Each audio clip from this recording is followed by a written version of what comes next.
Olá, amigo telespectador e internauta da TV Arte HD Rede TV+, estamos chegando com o primeiro esporte mais inédito de 2025.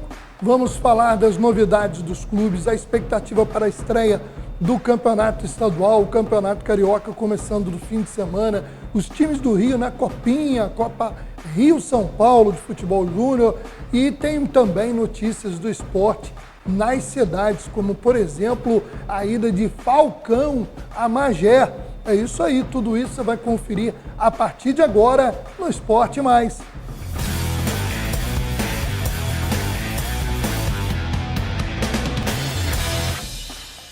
Bom, meus amigos, eu quero agradecer a sua companhia neste início de 2025. Tomara que a gente possa trazer muitas notícias bacanas aí do esporte brasileiro durante essa temporada.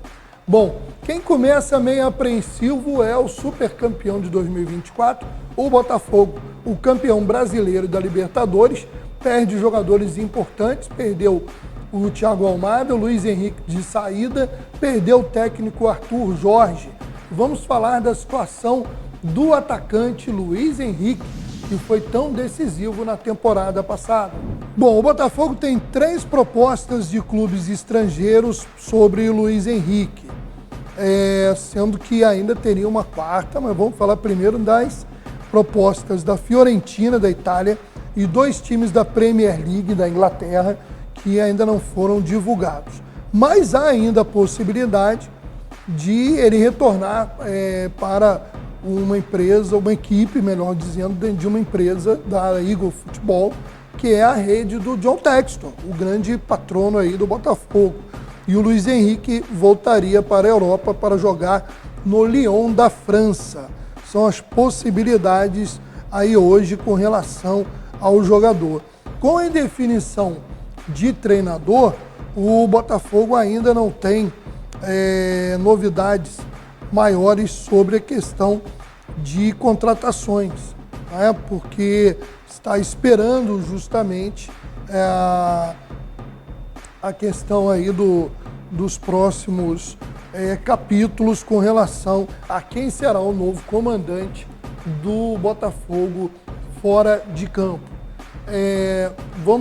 Lembrando que o Botafogo, assim como os demais grandes, irá iniciar a disputa do Campeonato Estadual do Rio de Janeiro, ou o Campeonato Carioca, com uma equipe formada por uma base de jogadores vindos das categorias de base e alguns jogadores do elenco profissional que foram menos utilizados no final da temporada passada.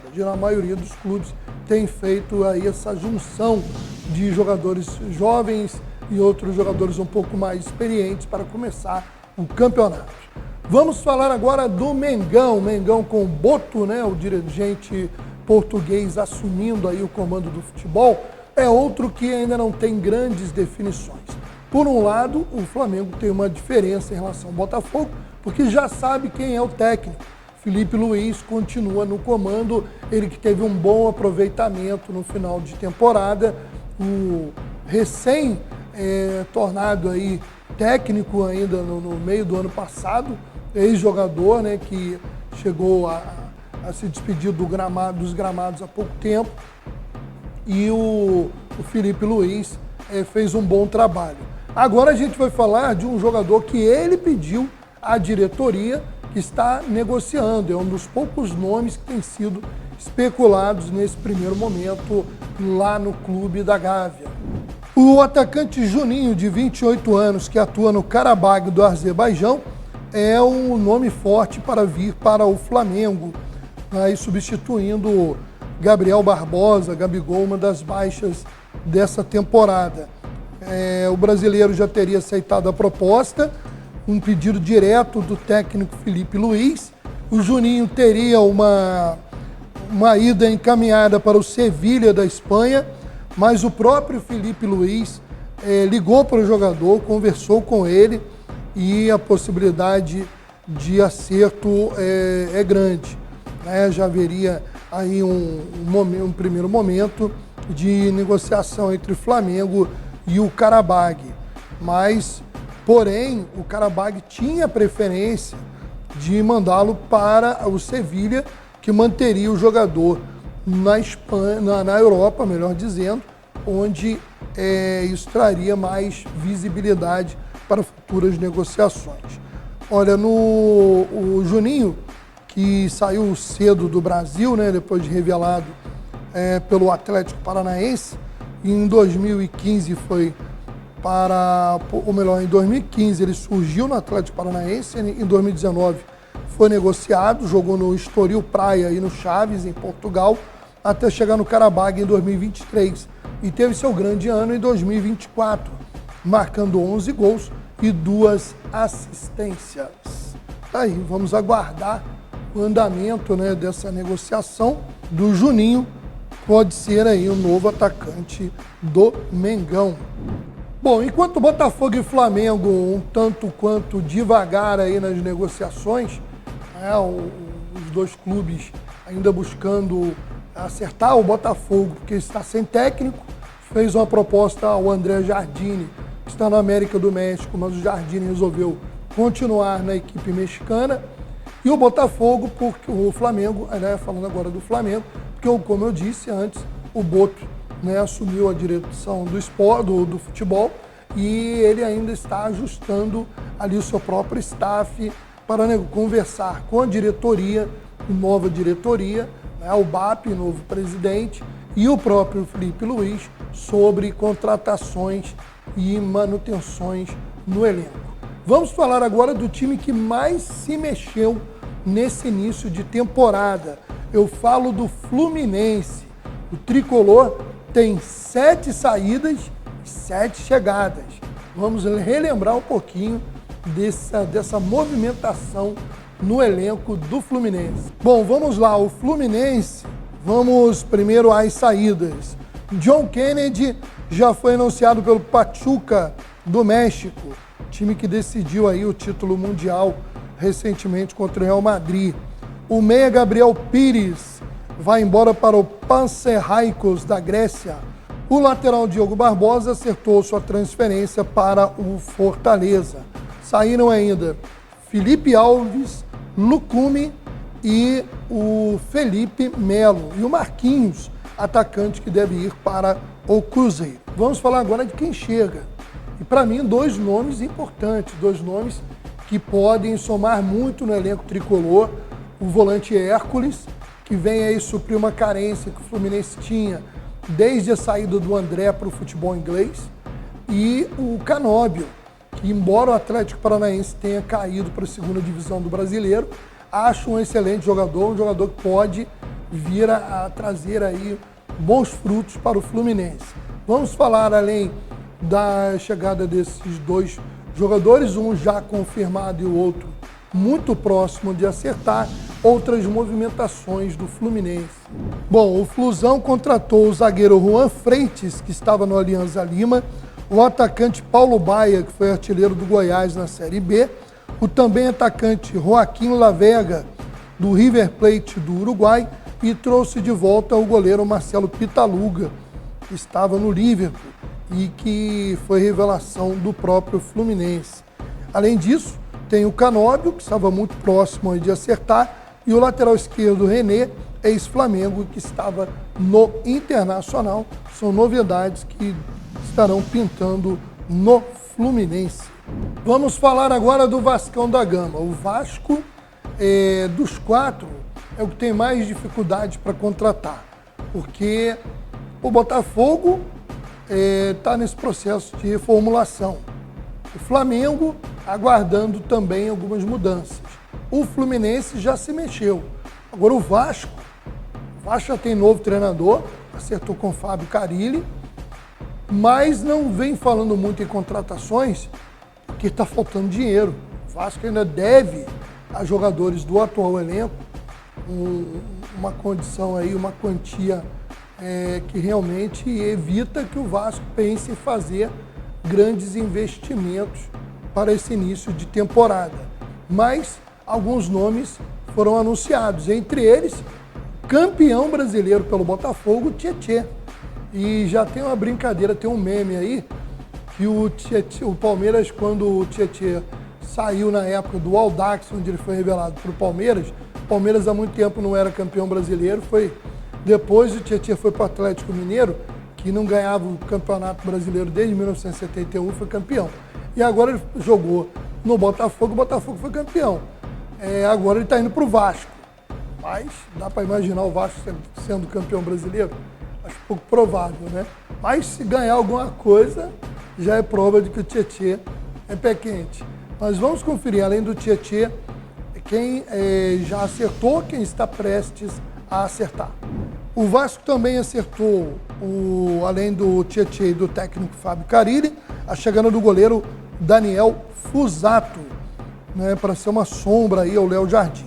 Além disso, o zagueiro Lucas Freitas, que jogou o último brasileiro pelo Juventude, mas pertence ao Palmeiras, já estaria certo, assim como o Lucas Oliveira, jogador do Cruzeiro, mas que esteve jogando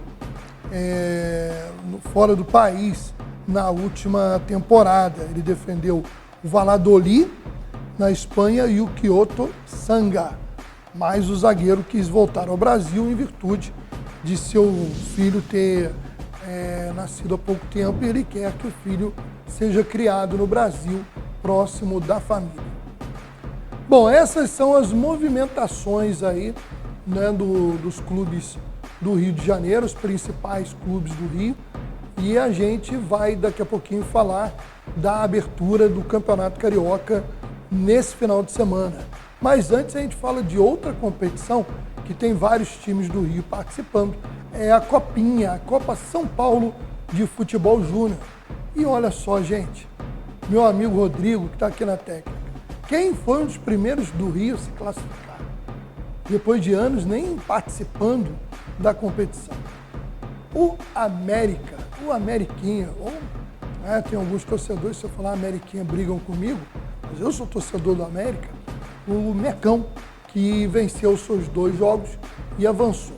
Vamos aproveitar aí para ver o gol da vitória do América sobre o Atlético Goianiense e também repercutir a participação dos outros times do Rio até essa quarta-feira, quando estamos gravando aqui o nosso Esporte Mais. O América venceu o Atlético Goianiense por 1-0 e com esse resultado já garantiu vaga na próxima fase, restando definir apenas se ficará em primeiro ou segundo do grupo. O América havia vencido antes o Itapirense por 2-1 e venceu o Atlético Goianiense por 1-0. Já a segunda colocação do grupo é da Portuguesa e na última rodada os dois se enfrentam para decidir quem termina em primeiro lugar.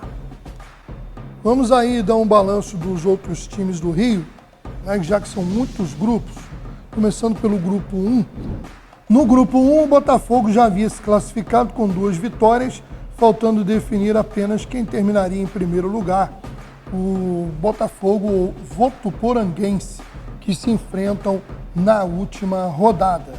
O grupo 5 tem o Nova Iguaçu, que ainda tem remotas chances de classificação, mas para seguir na competição tem que vencer o líder Guarani já classificado e torcer para que o Atlético Mineiro, no máximo, empate com o time do Francana, que está na lanterna do grupo. Complicada a vida aí do Laranja da Baixada.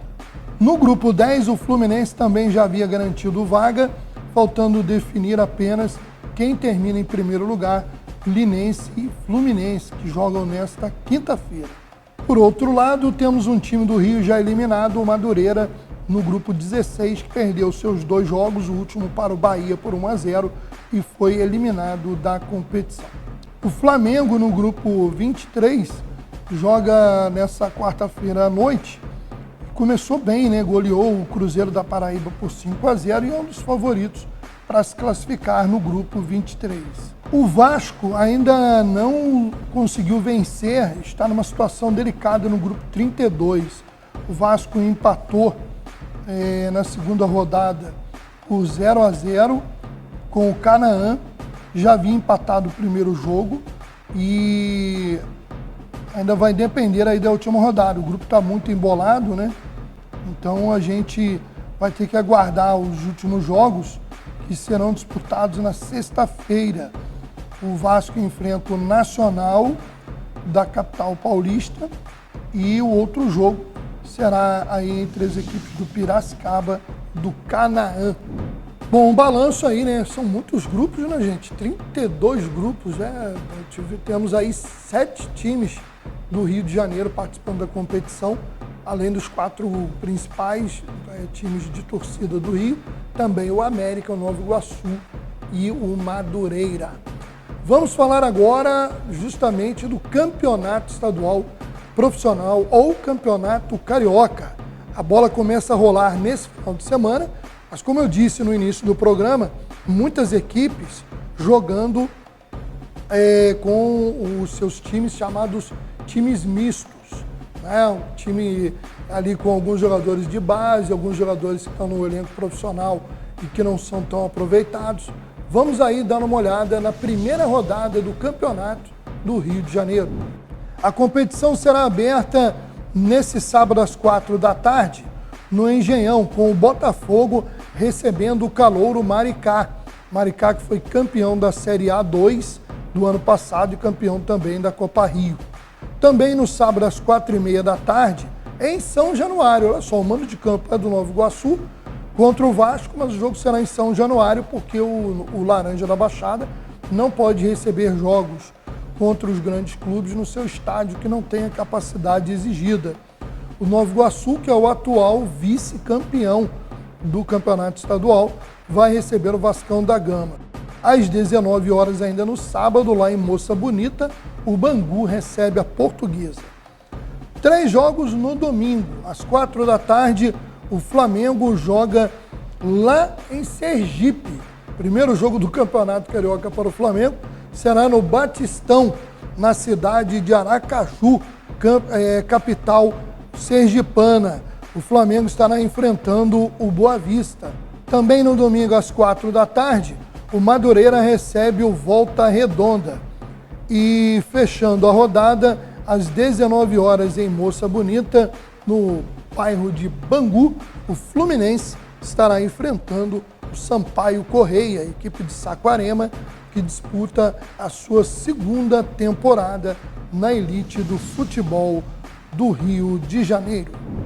Bom, dos principais campeonatos estaduais do país, né, temos aí o Campeonato do Rio de Janeiro sendo o primeiro a começar. Os campeonatos Mineiro, Gaúcho e Paulista só começarão mais à frente. O Paulista no meio da semana que vem, o Mineiro e o Gaúcho ainda um pouco mais à frente. Então, nos próximos programas, a gente vai atualizar também sobre os campeonatos dos outros estados. Bom, o início do ano marca mudanças nos governos, pelo menos em alguns, em outros há uma continuidade, em outros uma grande mudança. Por exemplo, Teresópolis, onde assumiu o prefeito Leonardo Vasconcelos, não tinha ainda a nomeação de um secretário efetivo para a Secretaria Municipal de Esportes e Lazer, que estava sendo respondida de forma interina. Em Rio das Ostras, mudança, com o novo governo de Carlos Augusto. Já em Magé e Guapimirim, há uma sequência de trabalho. Então, a gente vai, já Petrópolis, por exemplo, teve mudança, um novo governo. Lá em Macaé continua, porque o Elbert Rezende, né, foi reeleito. Então, esse primeiro momento, tanto as secretarias de esporte quanto as ligas municipais, elas vão se adequando a essa nova realidade para fazer os planejamentos, porque muitas vezes a liga depende de um bom relacionamento com a prefeitura, né? Às vezes nem sempre isso acontece por motivos políticos, mas geralmente quando a política entra em campo, quem se prejudica é o esporte. Isso, lamentavelmente, é o que costumamos ver. Bom, mas temos algumas coisas para trazer das cidades. A primeira delas é um convite de um cara que é um fenômeno, né? O cara joga demais, jogou demais e ainda joga, porque ele é espetáculo. Já tive o prazer de transmitir jogos em que ele atuou lá em Teresópolis, no ginásio Pedrão, no seu auge, né? E o cara é um espetáculo, né? O cara fazia jogadas assim, inimagináveis. né? O cara fazia gol de bicicleta, gol de lambreta, dá lençol. Eu falo de Falcão, cara. Quem nunca viu uma partida ao vivo, né, do Falcão atuando, é um espetáculo. O cara realmente, hoje mais na demonstração do talento, mas eu vi o Falcão jogando numa época que ele demonstrava o talento e de forma competitiva, porque ele não fazia firula, a graça só para se apresentar, não, ele fazia aquilo se transformar em gol. Né? Eu vi gol de bicicleta dele lá no ginásio Pedrão, foi coisa maravilhosa. Mas o Falcão vai estar em Magé. O Magé Futsal, que é um projeto que vem dando muito certo, tanto que foi campeão estadual, né, de futsal adulto no final do ano passado, como nós já mostramos seguidamente aqui no Esporte Mais, estará fazendo um evento para a abertura da temporada e esse evento vai contar com a presença dele, o cracaço Falcão. Confira aí que o próprio Falcão vai convidar você de Magé e região para prestigiar esse evento. Fala galera de Magé e região, passando para dizer que no dia 17 de janeiro estarei aí para um grande jogo de apresentação do time do Magé 2025. Então, ó, obrigado prefeito Renato Cusolino, Wander Carioca. Lembrando que a partir do dia 10 você pode trocar seu ingresso por 2 quilos de alimento e garantir para você não ficar de fora, tá bom? 17 de janeiro, a partir das 19 horas, estaremos juntos. Um grande abraço e até lá. Bom, olha só, para quem é morador de Magé, da região, quiser assistir esse jogão, tem que trocar o seu ingresso a partir do dia 10, lá no dia 10 de janeiro, daqui a pouquinho, né, na próxima sexta-feira, na Secretaria de Esporte de Magé, leva 2 quilos de alimento não perecível, recebe seu ingresso para prestigiar esse super evento lá na cidade de Magé. Bom, no final do ano, quando a gente saiu de recesso, tivemos a nossa retrospectiva aí dos campeões do futebol nacional e internacional, do futebol local, do esporte nas cidades e também do futebol dos clubes menores do Rio, faltava uma decisão acontecer e foi a decisão de Guapimirim. E nós temos aí imagens do time do Pacua, que foi o campeão de Guapimirim. Confira aí. Bom, temos aí um abraço para o nosso amigo Juliano Moreira, tem o pessoal do Pacua aí já se reunindo no jogo em que a equipe campeã venceu Citrolândia pelo placar de 3-1 e levou o troféu não só de campeão, campeão invicto, inclusive, como também as premiações de melhor goleiro e de artilheiro da competição. Parabéns aí aos jogadores, torcedores e dirigentes da equipe do Pacua, campeão de Guapimirim no finalzinho do ano passado. Parabéns e um ótimo 2025 para o esporte em Guapimirim e nas demais cidades. Bom, gente, para fechar esse programa de hoje, a gente espera termos um movimento, ou melhor, um início movimentado e animado do campeonato estadual. É uma oportunidade de jovens talentos se apresentarem aos torcedores das suas equipes, já que os jogadores principais estão ainda em pré-temporada, alguns ainda chegando. E a gente espera que o campeonato comece bacana e para ver se vai ter aquele time pequeno que vai fazer graça esse ano, né? Porque ano passado o Nova Iguaçu surpreendeu chegando na decisão contra o Flamengo. Teoricamente, o time que chega mais forte para a disputa entre os pequenos é o Volta Redonda, porque o Voltaço foi campeão brasileiro da Série C e vai disputar a Série B, a segundona do Campeonato Brasileiro, e com isso tem uma tendência de fazer um elenco mais forte. Não tenho muitas informações ainda sobre possíveis contratações do Volta Redonda, mas acredito nesse sentido. Inclusive, num jogo treino, o time do Vasco, que vai entrar no campeonato, perdeu um jogo treino, embora treino é treino, jogo é jogo, mas o Volta Redonda, ao contrário de outros pequenos, que perderam em amistosos para os times mistos aí dos clubes maiores, o Volta Redonda sapecou 3-0 na garotada do Vasco. Então é sinal de que é um time que merece uma atenção aí nesse início de temporada. Mas vamos saber mesmo a partir desse final de semana.